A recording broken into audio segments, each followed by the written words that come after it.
Salut les amis, welcome back sur ma chaîne. J'espère que vous allez tous et toutes bien. Je suis très contente de vous retrouver, d'autant plus que ça fait véritablement un bail qu'on ne s'est vu. Avant d'entamer la vidéo, je veux commencer par vous souhaiter une excellente, très bonne année 2020. Je vous souhaite tout ce qu'il y a de meilleur, le bonheur, la santé, la prospérité. Je vous souhaite d'atteindre vos objectifs. Je vous souhaite de réaliser vos rêves en cette année 2020. Alors, je vous remercie déjà pour toutes les personnes qui êtes encore abonnées à ma chaîne. Ça fait véritablement un moment que je n'ai pas posté de vidéo. Et aussi, je ne suis pas la plus consistante possible parce que YouTube n'est pas mon activité première. J'ai énormément d'activités qui me prennent beaucoup de temps. Et donc, YouTube, c'est véritablement quelque chose que je fais de façon spontanée. Lorsque j'ai envie de partager quelque chose, lorsque j'ai envie de parler de quelque chose, etc. etc. Donc, merci à tous ceux qui sont encore là. Et bon, voilà. Alors, aujourd'hui, on se retrouve pour une autre vidéo causerie. Et dans cette vidéo, je viens parler d'un sujet que j'ai souvent vu circuler sur les réseaux. Et j'ai toujours eu envie de donner mon avis par rapport à cela. Et aujourd'hui, bon, voilà, l'occasion m'est donnée de le faire. Alors, il s'agit... comme je dis, j'ai vu la même histoire plusieurs fois, mais sous divers angles. Souvent, c'est une dame qui raconte, souvent, c'est un homme qui raconte. Mais on va dire, pour simplifier, il s'agit d'une personne qui donne un organe vital à une autre personne. Donc, il s'agit, on va prendre le cas de la femme, il s'agit d'une femme qui est dans une relation avec un homme pendant, on va dire, un certain nombre de temps. Ils ne sont pas fiancés, ils ne sont pas mariés non plus, ils sont juste dans une relation. Et il se trouve que le monsieur souffre d'un problème de santé grave qui nécessite un transfert de rein pour qu'il puisse s'en sortir. Alors la dame décide bien évidemment, parce que elle est dans une relation avec cet homme-là, de lui donner son rein. Je ne sais pas comment on dit en français, transplantation, transplant en anglais. En français, je ne sais pas si c'est transplantation le mot. Voilà, de rein.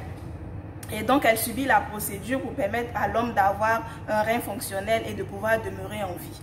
Et voilà, après une opération qui se passe très bien, le monsieur demeure en vie. Et quelques mois, quelques années après, la relation ne fonctionne plus et le monsieur décide de la quitter. Alors, elle expose le problème sur la toile. Et moi, ce que je trouve très intéressant, ce sont les réactions de beaucoup de gens qui disent « Ah, mais c'est méchant, c'est ingrat, ce n'est pas gentil. » Et beaucoup de personnes qui disent « Voilà pourquoi vous ne devez jamais aider un homme parce qu'ils ne sont pas reconnaissants, les hommes sont comme ça, etc. etc. » Et moi, à chaque fois que je vois ça, j'ai toujours eu ma petite idée derrière la tête, ma petite réflexion propre à moi que j'ai toujours voulu partager, et c'est ce que je vais faire aujourd'hui. Je veux donner mon avis sur la question, et comme d'habitude, je suis tentée de savoir exactement aussi ce que vous en pensez, ce que vous pensez de cette situation-là bien précise.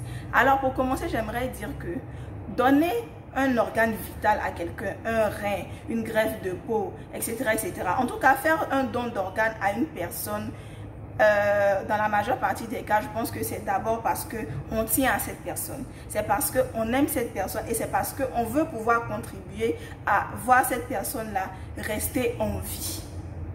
C'est parce qu'on aime quelqu'un très fort qu'on est prêt à faire ce sacrifice-là. Parce que déjà en le faisant, on met notre propre vie en danger. Tout être humain a deux reins.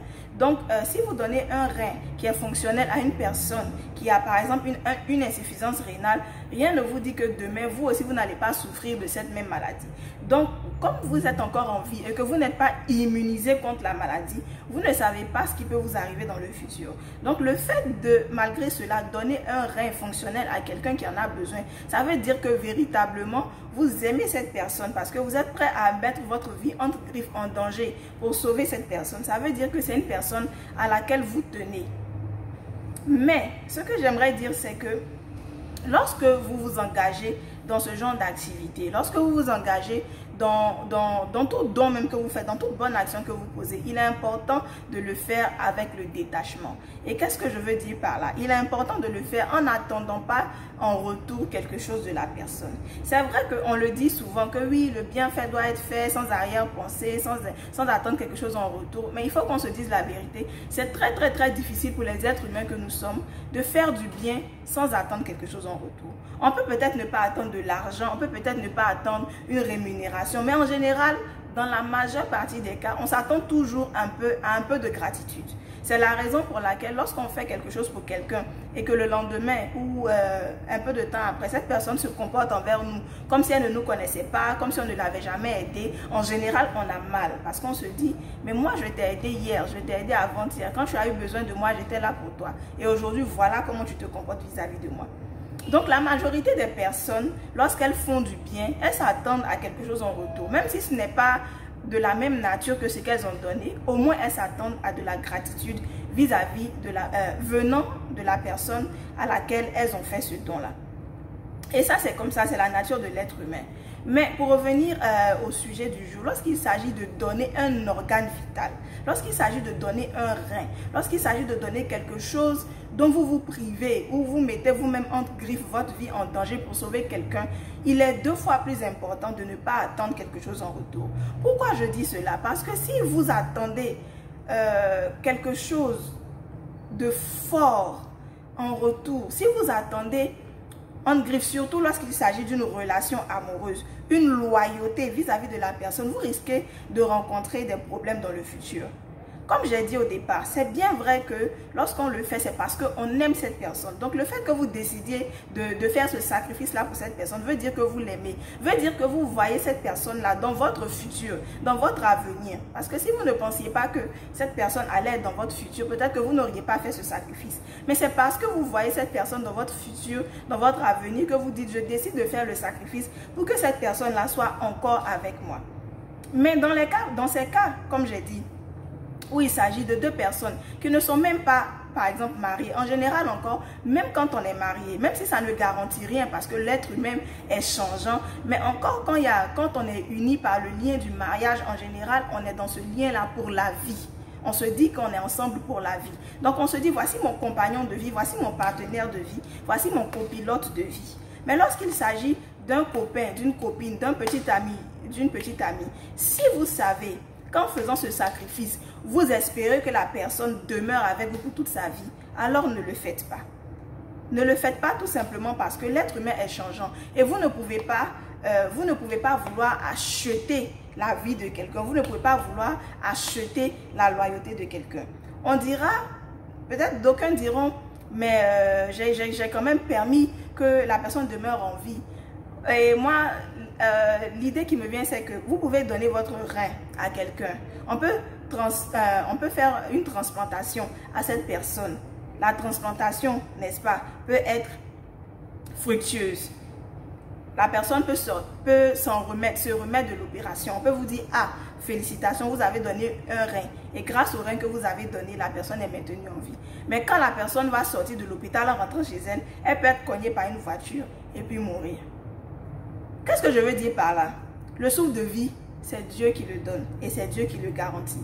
Humainement, on peut faire ce qu'on peut faire. On peut vouloir aider quelqu'un. C'est la raison pour laquelle souvent on fait des dons de sang. On peut donner son sang pour sauver la vie d'une personne. On peut donner son rein pour sauver la vie d'une personne. On peut donner un organe pour sauver la vie d'une personne. Mais à la fin de la journée, celui qui donne et qui ôte le souffle de vie, c'est Dieu. Donc même après avoir fait toutes ces choses, la personne peut quand même mourir. Ceci pour dire quoi?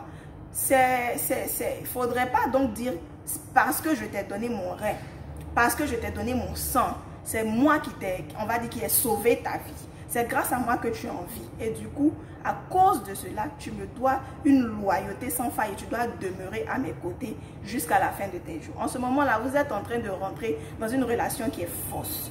Parce qu'une relation est censée être basée sur la vérité, elle est censée être basée sur l'amour. Et lorsque 2 personnes marchent ensemble et qu'à un moment donné, l'une d'entre elles se rend compte que ça ne fonctionne plus, ou bien même les deux se rendent compte que la relation ne fonctionne plus, elles peuvent vouloir s'éloigner de la relation.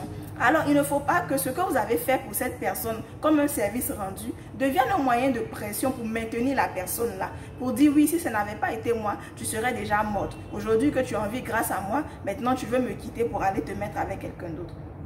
Vous risquez de vous retrouver dans une relation qui n'est plus authentique, où il n'y a plus d'amour, où la personne est là par redevabilité, où la personne est là parce qu'elle doit vous rembourser un prêt que vous lui avez prêté. Or, ce prêt-là, ce prêt-là est à l'intérieur de son corps. Comment la personne vous rembourse? La personne ne peut plus vous redonner le rein, la personne ne va plus vous redonner le sang. En ce moment-là, si la personne reste dans cette relation, vous êtes dans une relation qui est faussée et qui n'en vaut pas la peine.